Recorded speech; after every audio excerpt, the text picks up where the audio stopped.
Next up is the amulet on the Amazon video. When I click on this episode, there's no picture from this episode. It's just the title card for the season. Apparently, there's no like picture. I was kind of worried about that, much like with the Heat Wave episode. But don't worry, it's an actual episode.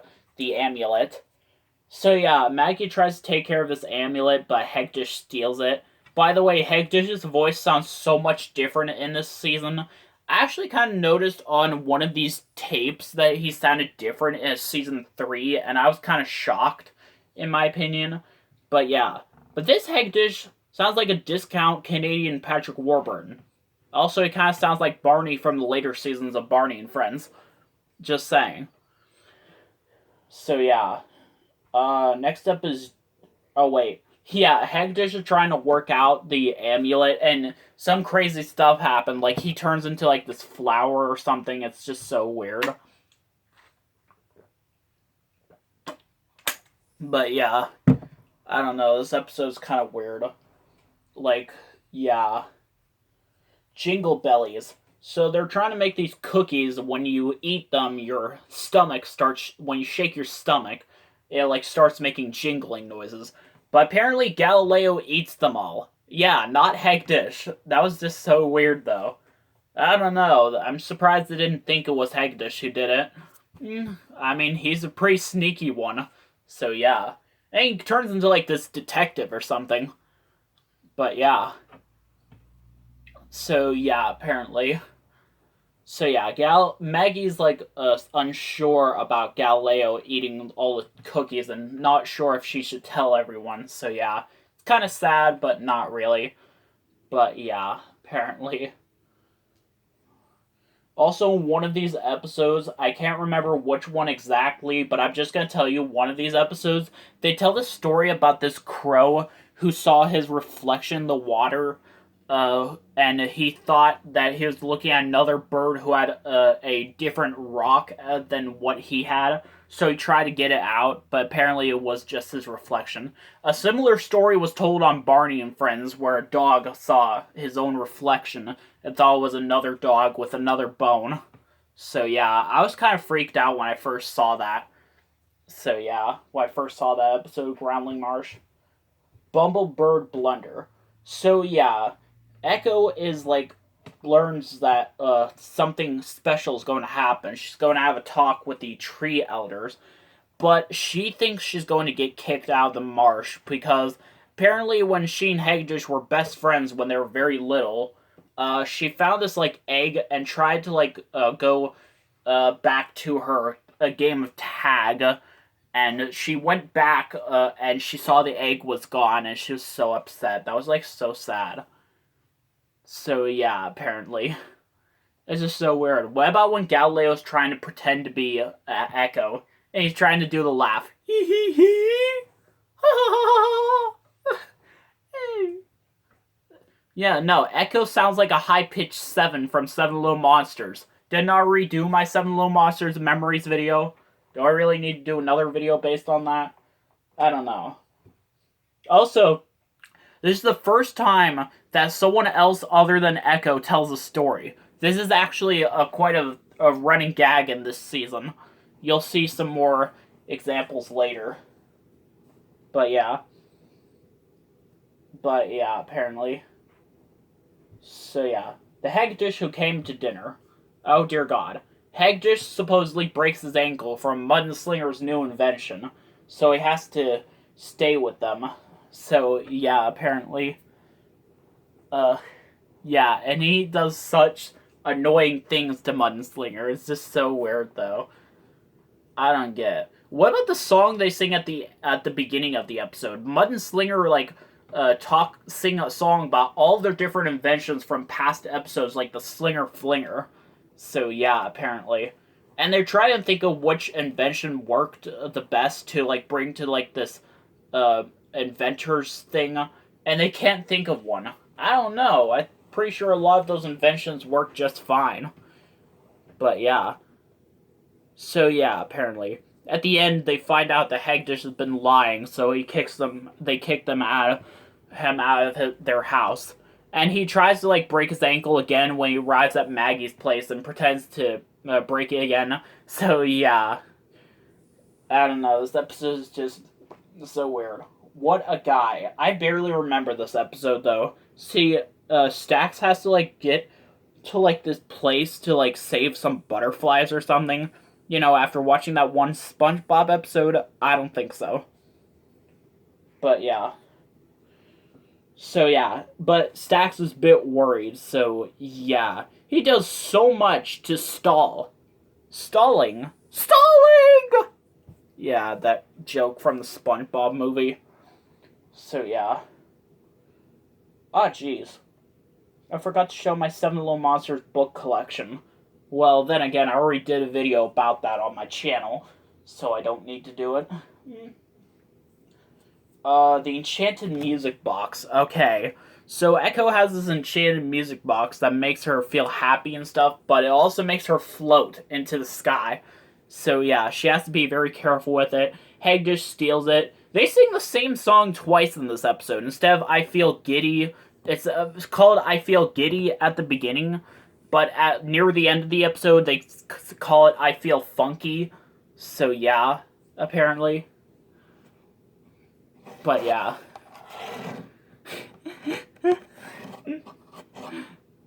But yeah, apparently. I don't know, this episode's just so weird. Yeah, this all has been a happy ending. And heck, there's like emphasis on end. I don't know, it's kind of funny. But yeah. The other Galileo. So this other groundling that looks just like Galileo comes by, and he's like so mean, but many people think that Galileo's just like being so weird today. Apparently this is Ponce, a groundling from a place called Groundling Shores, a place full of nice groundlings, and yeah, apparently in that place there's like meaner versions of all different groundlings. I wonder if there's a nicer version of Hagdish. I don't know why we don't see Groundling Shores in the show at all, but yeah. So yeah, I just don't like this episode, because Ponce is just so weird. What about when he finds out Hagdish's trick when he's playing, like, that cup game, where he, like, switches cups around, so you have to guess where that pebble is, which cup the pebble is under. And, like, Hagdish apparently hides it under his armpit. Yeah, that was just so weird. But yeah. My hero. Oh dear God, I hate this episode, to be honest.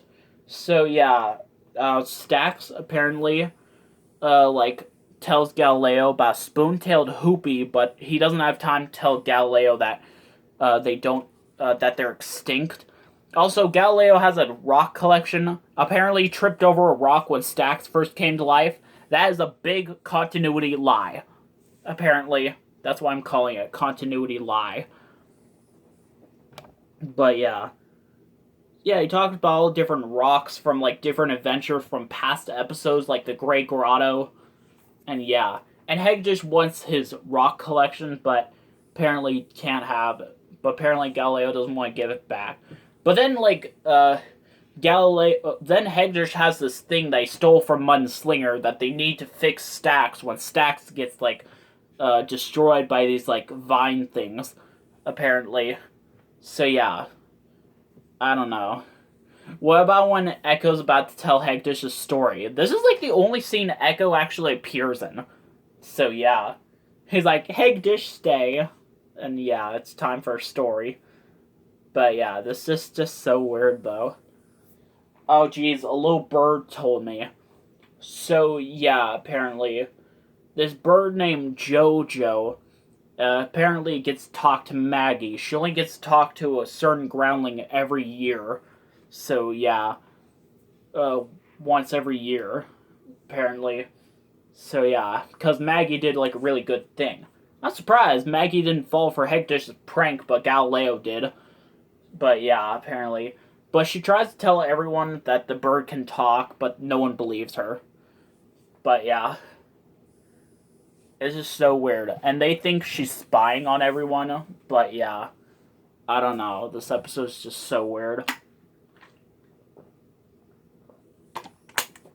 I just don't like this episode. What about the end of the episode where they're hurling a melon at Echo? It was just so weird. But yeah. Berries as big as your head. Oh dear God. See, Hagdish is like trying to tell lies to get someone to come into the cave with him to grab a bunch of like sunberries, apparently. But yeah, apparently he's too scared to go in there by himself. So yeah, apparently. See, Galileo's trying to think of a name to give them. Also, they tell the story of the boy who cried wolf in this episode.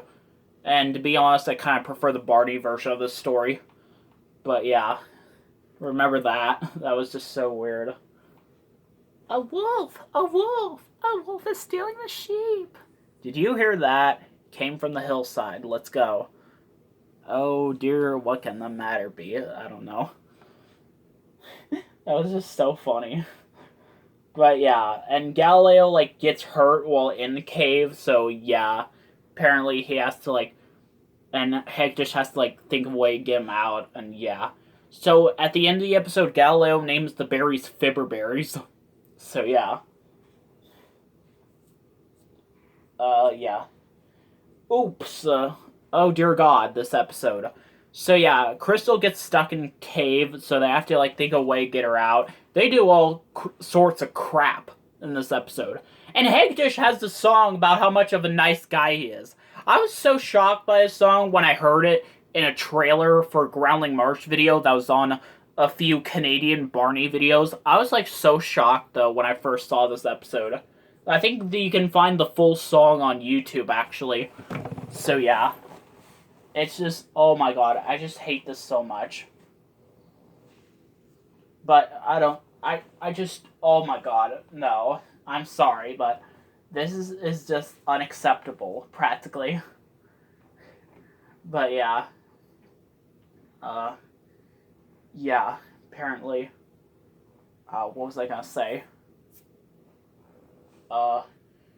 Yeah, the imaginary friend. Okay, apparently Crystal has so many different kinds of entrances and exits, and it's just so weird, though. The imaginary friend. And Hegdish does not appear in this episode for some odd reason. But yeah, I don't know. It's just so weird. But yeah. Yeah. And Maggie's voice sounds so much different in this episode. She was originally played by Wendy Welch, and now she's played by Trish Leeper. Trish Leeper sounds kind of Latino, in my opinion. I'm just saying. But yeah. And apparently sometimes in these later episodes when Maggie's singing, she still sounds like Wendy Welch, which just confused me, in my opinion. But yeah. So, Crystal has like an imaginary friend named Elwood, I think. And yeah, she gets so angry when Galileo is like arguing with her about how he doesn't believe in imaginary friends. But yeah, Elwood apparently runs away. Apparently, Elwood's like some ghost or something. That's what turns out in this episode, because Galileo starts seeing things. So does Mudslinger. It's just so weird. Where is Hagdish throughout this entire thing?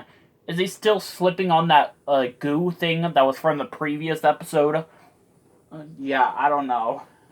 This just seems like a weird episode. But yeah. Next up is To Catch a Falling Star. This one's a really good episode, where Galileo sees a falling star and looks like it lands, so he tries to go to the outer land to get it. And Hagdish's like a stowaway, and they get lost at sea.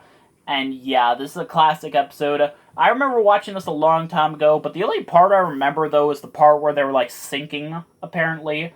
And yeah, apparently. What about the Look on the Bright Side song? That was a good song, actually.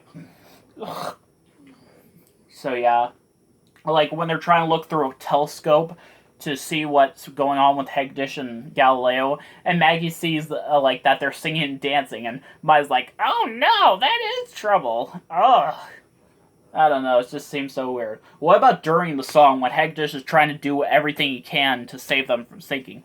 They catch a falling star, actually, that Maggie sees them do, but no one believes her, so yeah. We see the star stuck in the tree at the end of the episode. So yeah, I kind of like this episode, but yeah. See you guys later.